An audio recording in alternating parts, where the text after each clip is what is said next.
नमस्कार दोस्तों, माफी चाहूंगा काफी दिनों से निजी कामकाज के चलते मैं आपसे दूर रहा। आपका प्यार ही हमारी ताकत है जो हमें सच्चाई के रास्ते पर चलकर अपनी आवाज को मुखरता के साथ रखने की ताकत देता है। आप देख रहे हैं हिंद वायर। दोस्तों, इन दिनों देश में बहुत खबरें हैं। खबरें डबल इंजन वाली सरकार की। डबल इंजन वाली सरकार विकास का दावा भी डबल करती है, मगर क्या आपको मालूम है कि डबल इंजन वाली सरकार डबल उत्पीड़न भी करती है, जिसका एक उदाहरण सुप्रीम कोर्ट में जो पत्रकारिता पर बहस हुई, इससे माना जा सकता है। दोस्तों, एडिटर्स गिल्ड ऑफ इंडिया यह भारतीय संपादकों का एक संगठन है। इस पर सुप्रीम कोर्ट में एक बहुत तीखी बहस हुई, जिसमें सुप्रीम कोर्ट के सीजेआई DY चंद्रचूड़ इन सच्चे पत्रकारों के साथ खड़े नजर आए। इंडियन आर्मी के एक बड़े अधिकारी द्वारा 12 जुलाई को एडिटर्स गिल्ड ऑफ इंडिया को एक पत्र भेजकर इनवाइट किया गया, जिसमें कहा गया कृपा कीजिए मणिपुर के लिए कि यह जो 4 महीने से मणिपुर जल रहा है, स्थानीय मीडिया की कितनी जिम्मेदारी है, जो मेतई समुदाय को मदद करने के लिए दंगे भड़काने का काम करते हैं। पत्र में कहा गया था कि स्थानीय मीडिया तथ्यों को गलत पेश कर रहा है, जो पत्रकारीय नैतिकता के सभी मानदंडों का उल्लंघन करता है, और इस कड़ी में आगे की हिंसा भड़काने में इसका प्रमुख योगदान हो सकता है। उस लेटर के साथ बहुत सारे अखबारों की कटिंग भी भेजी गई और जांच का अनुरोध किया कि उपरोक्त रिपोर्टों की जांच की जाए, ताकि यह पता लगाया जा सके कि क्या इन मीडिया घरानों द्वारा पत्रकारों और मीडिया घरानों के लिए तय दिशा निर्देशों का उल्लंघन किया गया है, और अगर किया गया है तो तदनुसार उचित कार्रवाई की जाए। यह लेटर देखने के बाद एडिटर्स गिल्ड ऑफ इंडिया ने एक टीम मणिपुर भेजी। उस टीम में सीमा मुस्तफा, सीमा गुप्ता गुहा, भारत भूषण और संजय कपूर रहे। इस टीम ने अपनी रिपोर्ट में जो कहा, उसे सुनकर आप चौंक कर हैरान हो जाएंगे। एडिटर गिल्ड ने दावा किया कि मणिपुर की जातीय हिंसा पर एक पक्षीय मीडिया रिपोर्टिंग हुई। जी हां दोस्तों, एक पक्षीय मीडिया रिपोर्टिंग। साथ ही उन्होंने मुख्यमंत्री पर पक्षपात करने का भी आरोप लगाया। अब ऐसे तमाम मीडिया संस्थानों के पत्रकारों को शॉक लग गया। वहीं एडिटर्स गिल्ड के सदस्यों की रिपोर्ट को मणिपुर सरकार ने फर्जी और स्पॉन्सर भी बताया। इस रिपोर्ट से डबल इंजन वाले प्रदेश मणिपुर के मुख्यमंत्री एन बीरेन सिंह इतना क्यों तिलमिला गए कि एडिटर्स गिल्ड ऑफ इंडिया के अध्यक्ष और 3 सदस्यों के खिलाफ एक शिकायत के आधार पर पुलिस में मामला दर्ज करवा दिया, वह भी राज्य में हिंसा भड़काने की कोशिश के आरोप व मानहानि के आरोप लगाकर एक FIR दर्ज करवा दी गई। इस FIR के अगेंस्ट EGI एडिटर्स गिल्ड ने सुप्रीम कोर्ट का दरवाजा खटखटाया। EGI ने अपने सदस्यों के खिलाफ दर्ज कराई गई FIR रद्द कराने की मांग की। दोस्तों, जो मणिपुर 4 महीने से जल रहा है, उस प्रदेश जिसका दायित्व डबल इंजन वाली सरकार पर है, प्रधानमंत्री के कानों पर जूं तक नहीं रेंगती, और देश की सर्वोच्च न्यायालय को स्वतः ही संज्ञान लेना पड़ा और चर्चा कर बात करनी शुरू कर दी। सर्वोच्च न्यायालय ने यह भी कहा कि आप जलने दे सकते हैं, हम नहीं जलने देंगे। जल रहे मणिपुर पर जब प्रधानमंत्री के कान पर जूं नहीं रेंगी, तो आपको याद होगा मानसून सत्र में विपक्ष के द्वारा अविश्वास प्रस्ताव लाया गया। अविश्वास प्रस्ताव पर 2 दिन तक चर्चा हुई। हर विपक्षी दल ने अपना पक्ष रखा। जलते हुए मणिपुर से जो वीडियो सामने आया, 2 महिलाओं को नग्न करके घुमाया गया। एक महिला के साथ लोगों के सामने उसका सामूहिक बलात्कार किया गया। पिता और भाई उसे बचाने के लिए दौड़े तो उनकी हत्या कर दी गई। जिस अधेड़ महिला को नग्न करके घुमाया गया, उस महिला का पति आर्मी से रिटायर्ड अधिकारी है।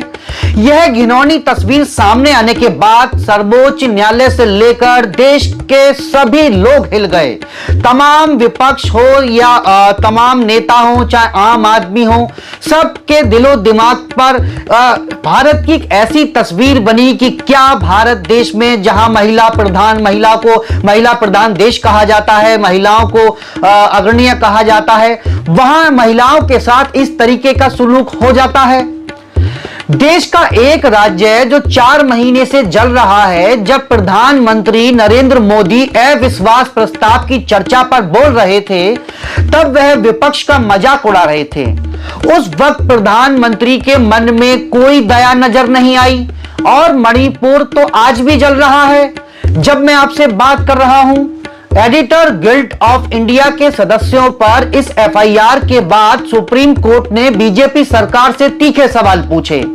सवाल मणिपुर सरकार और कंप्लेंट करने वाले शख्स से। दोस्तों, यह सवाल बताते हैं कि कैसे देश में लोकतंत्र के नाम पर तानाशाही चल रही है। सुप्रीम कोर्ट ने मणिपुर में एडिटर्स गिल्ड ऑफ इंडिया के 4 सदस्यों के खिलाफ दर्ज प्राथमिकी में गिरफ्तारी पर 2 सप्ताह का समय बढ़ा दिया है। इसके साथ ही सुप्रीम कोर्ट ने शिकायतकर्ता से यह भी जानना चाहा कि मणिपुर में एडिटर्स गिल्ड के सदस्यों के खिलाफ समूहों के बीच दुश्मनी को बढ़ावा देने का अपराध कैसे बनता है। CJI justice D.Y.. चंद्रचूड़ की 3 सदस्यीय पीठ ने कहा, पत्रकार सही या गलत हो सकते हैं। पूरे देश में हर दिन गलत चीजें रिपोर्ट की जाती हैं। क्या अथॉरिटी पत्रकारों पर मुकदमा चलाएगी? शिकायतकर्ता के वकील गुरुकृष्ण कुमार ने पत्रकारों की रिपोर्ट को एक तरफा बताते हुए कहा, यदि एडिटर्स गिल्ड अपनी रिपोर्ट वापस ले लेता है तो समस्या का अंत हो जाएगा। मगर इस पर सीजीआई ने कुमार से कहा, हमें बताइए कि इस रिपोर्ट से धारा 153A और अन्य अपराध कैसे बनते हैं। पत्रकार अपना दृष्टिकोण रखने के हकदार हैं। यह एक रिपोर्ट है। सुप्रीम कोर्ट सच्चे पत्रकारों के साथ खड़ा दिखाई दिया है और यहां यह भी पता चलता है कि डबल इंजन वाली सरकार कैसे अभिव्यक्ति की आजादी पर पहरा लगा दे रही है। क्योंकि आपकी अभिव्यक्ति की आजादी से अगर सरकार का नकारापन दिखाई देता है और सरकार झूठी साबित होती है, तो वह डबल इंजन वाली सरकार डबल दमन करती है, डबल ताकत के साथ आप पर हमला करती है। अब आपके सामने 2 रास्ते होते हैं, या तो आप गोदी मीडिया बन जाइए या फिर जेल जाइए। इस डबल इंजन वाली सरकार में अभिव्यक्ति की आजादी आपके पास नहीं है, क्योंकि गोदी मीडिया के जब ऐसे एंकर लोकतंत्र की दुहाई देकर और ठोक ठोक कर आपके सामने सवालों का हवाला देते हुए कहेंगे कि विपक्ष अब चौथे स्तंभ पर हमला कर रहा है और इन्हें बैन कर दिया गया। यह एंकर जिन सवालों की दुहाई दे रहे हैं कि विपक्ष इन सवालों से घबरा गया, तो यह पिछले 9 सालों से प्रधानमंत्री, गृह मंत्री अमित शाह या मुख्यमंत्री योगी आदित्यनाथ से कोई सवाल क्यों नहीं करते। और अब बात आपातकाल यानी इमरजेंसी के हाइब्रिड वर्जन की। देश का लोकतंत्र बचाने के नाम पर एकजुट हुए विपक्ष के 26 दलों ने पटना, बेंगलुरु और मुंबई की बैठकों के बाद यह पाया कि लोकतंत्र को बचाने के लिए लोकतंत्र के चौथे स्तंभ पर वार करना जरूरी हो गया है। और इस ज्ञान प्राप्ति के बाद विपक्ष के गठबंधन ने देश के 5 बड़े मीडिया हाउसेस के 14 पत्रकारों को बैन कर दिया। आपने बिल्कुल ठीक सुना, लोकतंत्र को बचाने के लिए लोकतंत्र के चौथे स्तंभ पर प्रहार करते हुए विपक्षी गठबंधन ने 14 एडिटर्स पत्रकारों की आवाज दबाने का फैसला किया और आरोप ये लगाए कि ये पत्रकार विपक्ष को अपनी बात नहीं कहने देते। हम पत्रकार हैं, मैं पत्रकार हूं और एक न्यूज़ एंकर हूं और अब मैं आपको अपने बारे में ही और न्यूज़ एंकर्स के बारे में ही और न्यूज़ चैनल्स के बारे में ही एक खबर बताना चाहता हूं। आप लोग हर रोज़ न्यूज़ चैनल्स देखते हैं, चाहे आज तक देखते होंगे, चाहे कोई और चैनल देखते होंगे। आपको सब न्यूज़ चैनल्स के बारे में पता है। आज तक आपका मनपसंद न्यूज़ चैनल होगा भी, ब्लैक एंड व्हाइट भी आप रोज़ देखते होंगे और इसी तरह मेरी तरह आप और भी बहुत सारे न्यूज़ एंकर्स को और पत्रकारों को न्यूज़ चैनल्स पर हर रोज़ देखते होंगे। आज उन्हीं पत्रकारों के बारे में एक खबर मैं आप तक लेकर आया हूँ। वर्ष 1970 में एक बड़ी मशहूर फिल्म आई थी जिसका नाम था सफ़र। इसमें राजेश खन्ना ने बड़ी भूमिका निभाई थी और इस फिल्म का एक गाना बड़ा मशहूर हुआ था जिसके बोल थे, जो तुमको हो पसंद वही बात करेंगे, तुम दिन को अगर रात कहो तो रात कहेंगे। और आज हमारे देश में विपक्षी पार्टियां चाहती हैं कि हम यानी मीडिया उनके लिए यही गाना गाए। विपक्ष का इंडिया गठबंधन अपने लिए एक ऐसा मीडिया बनाना चाहता है जो वही सवाल पूछे और वही बात कहे जो इस गठबंधन के विपक्षी दल सुनना चाहते हैं। अब सुधीर चौधरी को टीवी स्क्रीन पर बताना पड़ रहा है कि वह पत्रकार हैं, और तो और गाने के बोल भी बताकर यह समझाने की कोशिश कर रहे हैं कि विपक्ष घबराया हुआ है कि जो तुमको हो पसंद वही बात कहेंगे।